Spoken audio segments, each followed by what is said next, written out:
वंचित बहुजन आघाडी हा सर्वप्रथम तर सोबळावर लढणार आहे. पण आम्हाला आणखीन जर स्थानिक BJP सोडता कोणी मित्रपक्षाने आम्हाला आणखीन जर कोणी प्रस्ताव पाठवला आम्ही त्यांच्यावर पण विचार करणार.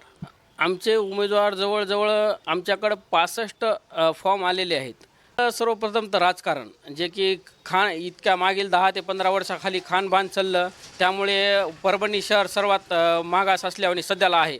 जेणे की परभणीचं राजकारण इतकं गलिच्छ झालेलं आहे की त्यांना काहीच लोकांच्या समस्याचं काहीच पडलं नाही. इतक्या दिवस त्या रस्त्याचे कामं सुरू करणाराचं नाव हे विरोधी पक्ष म्हणत आहे आम्ही केले आणि दुसरा सत्ताधारी पक्ष म्हणतो आम्ही केले. म्हणजे नेमकं आम्हालाच सर्वसामान्य नागरिकांनाच कळना की नेमकं कामं सुरू कोणी एवढे यांच्यामध्ये रस्सीखेच चालू आहे. त्यांचं श्रेय त्यांच्या कामानुसार तर त्यांनाच भेटायला पाहिजे. पण नेमकं काम आजपर्यंत का नाही केले आमचा एवढाच प्रश्न. वंचितचे नेते गणेश गाडे माझ्यासोबत आहेत. परभणी महानगरपालिकेच्या निवडणुकीचं बिगुल वाजले. प्रत्येक पक्ष आपापल्या पद्धतीनं तयारी जी आहे ते या महानगरपालिकेच्या निवडणुकीची करत आहे. मात्र वंचित पक्ष जो आहे तो स्वतंत्र लढणार का आघाडी करून लढणार या संदर्भात आपण त्यांच्याशी चर्चा करणार आहोत. ते युवकचे जिल्हाध्यक्ष आहेत. गाडेसाहेब, काय वंचित सोबळावरचा नारा आहे का आघाडी करून लढणार?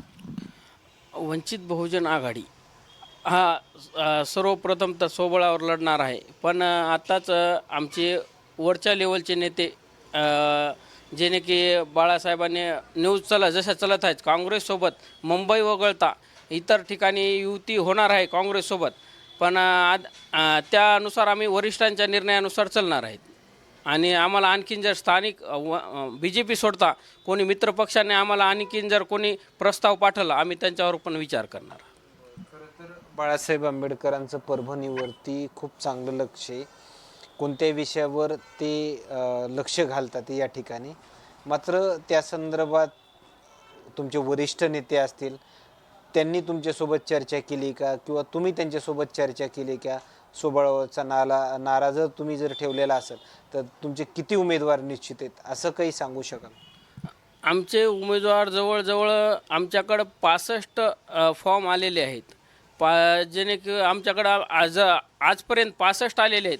आणि आमचं पूर्ण नियोजन आहे. आम्ही 16 प्रभागामध्ये पण वंचित बहुजन आघाडीचे उमेदवार आमच्या जवळजवळ पूर्ण होण्याचे चान्सेस आहेत. कारण की जे ऑनलाईन अर्ज आहे त्याच्यामध्ये दिवसांदिवस भर पडत आहे. खरं तर या ठिकाणी पाहिलं गेलं तर धुळीची समस्या मोठ्या प्रमाणामध्ये परभणीकरांना आहे. खड्डे मोठ्या प्रमाणामध्ये आहेत. विकास कामं कुठे झालेले दिसत नाही आहेत.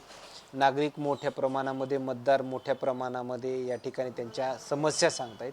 मात्र यावर का पर्याय निघाला नाही? काँग्रेसने बऱ्याच वर्ष जे आहे ते सत्ता या ठिकाणची भोगली. मात्र हा विकासापासून परभणी शहर असेल का वंचित आहे असं वाटतं? इथलं सर्वप्रथम तर राजकारण जे की इतक्या मागील 10 ते 15 वर्षाखाली खानबान चाललं, त्यामुळे परभणी शहर सर्वात मागास असल्याने सध्याला आहे. जेणे की आपल्यानंतर जे नांदेड जिल्हा आहे ते पुढं गेला. आणि परभणीचं राजकारण इतकं गलिच्छ झालेलं आहे की त्यांना काहीच लोकांच्या समस्याचं काहीच पडलं नाही. इतक्या दिवस रोड नाले काही नाही. जसंच इलेक्शन आलं त्यांच्या इलेक्शनची इलेक्शनचे मतं वळवण्यासाठी त्यांनी आता रस्त्याचे कामं सुरू केले हे ते आणि एकूणमेकामध्ये श्रेय घेण्याचा प्रयत्न. रस्त्याचे कामं जे सुरू केलेत हे कुणी सुरू केलेत असं तुम्हाला वाटतं? त्या रस्त्याचे कामं सुरू करणाराचं नाव म्हणजे विरोधी पक्ष म्हणत आहे आम्ही केले आणि दुसरा सत्ताधारी पक्ष म्हणतो आम्ही केले. म्हणजे नेमकं आम्हालाच सर्वसामान्य नागरिकांनाच कळना की नेमकं कामं सुरू कोणी एवढे यांच्यामध्ये रस्सीखेच चालू आहे. खरं तर आता भाजप म्हणतंय की आम्ही हे कामं करतोय. काँग्रेस म्हणतंय की आमच्या कार्यकाळामध्ये हे कामं मंजूर झालेत, आत्ता सुरू झालेत. असं हत्ती आंबेरे जे आहेत ते त्यांचं म्हणणं आहे. मात्र त्यावर तुमची प्रतिक्रिया काय? ह्याचा श्रेयवादामध्ये काय वाटतं बरं? ह्याचं श्रेय कोणी घ्यायला पाहिजे? त्यांचं श्रेय त्यांच्या कामानुसार तर त्यांनाच भेटायला पाहिजे. पण नेमकं काम आजपर्यंत का नाही केले आमचा एवढाच प्रश्न आहे. जसं इलेक्शन आलं तर आत्ताच का, या अगोदर का नाही? जे मागील 3 वर्षामधून जे परभणी धुळीचं साम्राज्य होतं जेणेकरून धुळीमध्ये बाहेर फिरल्यानंतर अक्षरशः रुमाल बांधून हे फिरणं लागत होतं. मग इतक्या वर्ष का नाही? आता इलेक्शन आलं की लगेच कामं सुरू करायचे आणि आम्ही श्रेय घेण्याचा प्रयत्न करायचा, हे तर सर्वप्रथम बंद व्हायला पाहिजे. आता खरं तर सोबळावरला नारा जो आहे तो वंचितनं ठेवलेला आहे. मात्र वरिष्ठ कोणकोणत्या नेत्याच्या सभा या ठिकाणी होणार आहेत? बाळासाहेब यांची सभा जी आहे ते परभणीमध्ये होणार का? किंवा सुजात आंबेडकर यांची सभा परभणी होणार का? अशी मागणी जी आहे ते स्थानिक पातळीवरल्या तुमच्या नेत्यांकडून वरिष्ठ पक्षाकडे गेलेली का? हो, नक्कीच. वंचित बहुजन आघाडीचे श्रद्धेय बाळासाहेब आंबेडकर साहेब यांचं परभणीवर विशेष लक्ष आहे, की ते परभणीवर प्रत्येक म्हणजे उमेदवाराच्या सभेसाठी येण्याचा प्रयत्न आहे. सुजितदादा स्वतः सुजितदादा येणार आहेत, बाळासाहेब येणार आहेत आणि इथले जास्तीत जास्त नगरसेवक ह्यावेळेस निवडून येणार अशी फुल गॅरंटी आमच्या आमच्या कामाच्या जोरावर आम्ही ठामपणे सांगू इच्छितो. जर प्रस्ताव कोणत्या एखाद्या पक्षाचा आला भाजप सोडून, तर तुम्ही ते प्रस्ताव स्वीकारणार किंवा इतर कोणत्या पक्षाशी आघाडी करणार, मात्र भाजपच्या व्यतिरिक्तच? हो, भाजप वगळता इतर कोणा पक्षाचा प्रस्ताव आला तर आम्ही ते वरिष्ठांना कळवू आणि लगेच वरिष्ठांच्या निर्णयानुसार आम्ही त्यांच्याशी पुढील चर्चा करू. काँग्रेसमध्ये आणि तुमच्यामध्ये काही आघाडीची चर्चा वगैरे होती का? असे काही संकेत वगैरे मिळत आहेत? हो, नक्कीच. जसे की आपण कालपासून पाहत आहात की मुंबई वगळता इतर सर्व ठिकाणी महानगरपालिकामध्ये युतीची चर्चा आहे.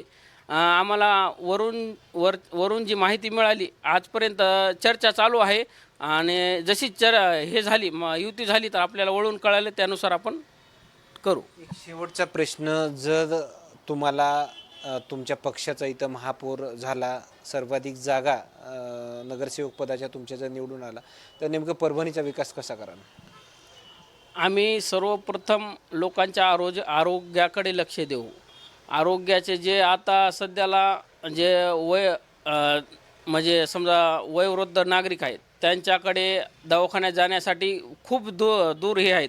तर आमच्या जाहीरनाम्यामध्ये स्पष्ट आहे, प्रत्येक 2 प्रभागामध्ये एक शासकीय क्लिनिक राहील आणि आपण युवकांसाठी जे व्यसनाधीश युवक होत आहेत त्यामध्ये आपण प्रत्येक प्रभागामध्ये एक जिम ट्रेनिंग सेंटर खोलणार आहोत आणि मुस्लिम समाजामध्ये जे गरीब लोक आहेत ज्यांना की जे प्रायव्हेट ठिकाणी लग्न करतात त्यांच्यासाठी आपण ज्या प्रभागामध्ये मुस्लिम संख्या जास्त आहे तिथं शादी खाण्याचा आम्ही प्रस्ताव मांडू.